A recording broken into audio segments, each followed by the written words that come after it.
ராஜ் தாக்கரேவின் வன்முறை பேச்சு. அண்ணாமலை தனிநபர் அல்ல, ஆதரவாக களமிறங்கிய சீமான். இது குறித்து தற்போது விரிவாக பார்க்கலாம் இந்த செய்தி தொகுப்பில். அண்ணாமலை குறித்த ராஜ் தாக்கரேவின் வன்முறை பேச்சுக்களை வன்மையாக கண்டிப்பதாக சீமான் தெரிவிச்சிருக்காரு.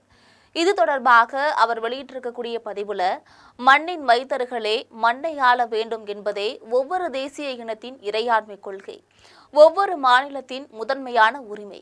அம்முழக்கங்களை முன்வைத்து மராட்டிய மாநில உரிமைக்காக சிவசேனா போராடுவது 100 விழுக்காடு சரியானதே.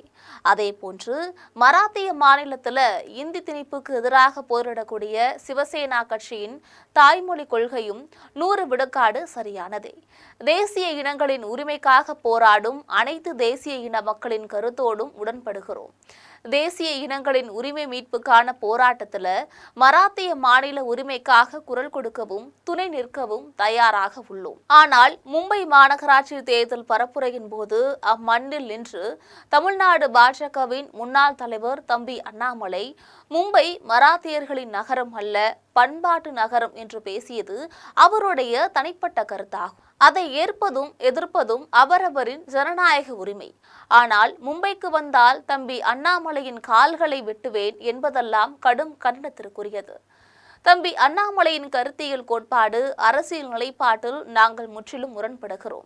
அதற்கு நேரெதிரான அரசியலை நாங்கள் முன்னெடுக்கிறோம். இருப்பினும் தம்பி அண்ணாமலையின் கருத்தை கருத்தால் எதிர்கொள்வதற்கு பதிலாக தம்பி அண்ணாமலை மும்பையில் கால் வைத்தால் வெட்டுவேன் என்னும் கொடுப்போக்கு ஒருபோதும் ஏற்புடையதல்ல. அண்ணாமலை ஒரு தனிநபர், ஒரு கட்சியை சேர்ந்தவர், குறிப்பிட்ட கொள்கையை ஏற்றவர் என்பதை மட்டும் கருத்தில் கொண்டு பேசுவது ஏற்புடையதல்ல. ராஜ் தாக்கரேவின் வன்முறை பேச்சு தம்பி அண்ணாமலை என்ற தனி ஒருவரை மட்டும் அவமதிப்பதல்ல, ஒட்டுமொத்த தமிழ் மக்களையும் அவமதிப்பதாகும். அதனை ஒருபோதும் அனுமதிக்க முடியாது.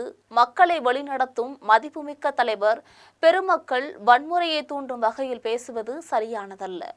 கடந்த காலங்களில் ஆந்திர காட்டில் 20 தமிழர்கள் சுட்டுக் கொல்லப்பட்ட போதும் கேட்க நாதியில்லை. நடுக்கடலில் மீனவர்கள் தமிழர்கள் என்பதால சுட்டுக் கொல்லப்பட்ட போதும் கேட்க நாதியில்லை. அப்படி ஒரு நிலை தமிழ் மண்ணில் இன்றும் இல்லை. அண்ணாமலை தனி நபர் அல்ல, முதலில் அவர் தமிழ் தேசிய இனத்தின் மகன். தம்பி அண்ணாமலைக்கு கட்சி, அரசியல், கொள்கை, கோட்பாடு அனைத்தையும் கடந்து தமிழ் இனத்தின் மகனாக நாங்கள் துணை நிற்போம். தம்பி அண்ணாமலை குறித்த ராஜ் தாக்கரேவின் வன்முறை பேச்சுக்கள் வன்முறையாக கண்டிக்கத்தக்கது அப்படின்னு தெரிவிச்சிருக்காரு.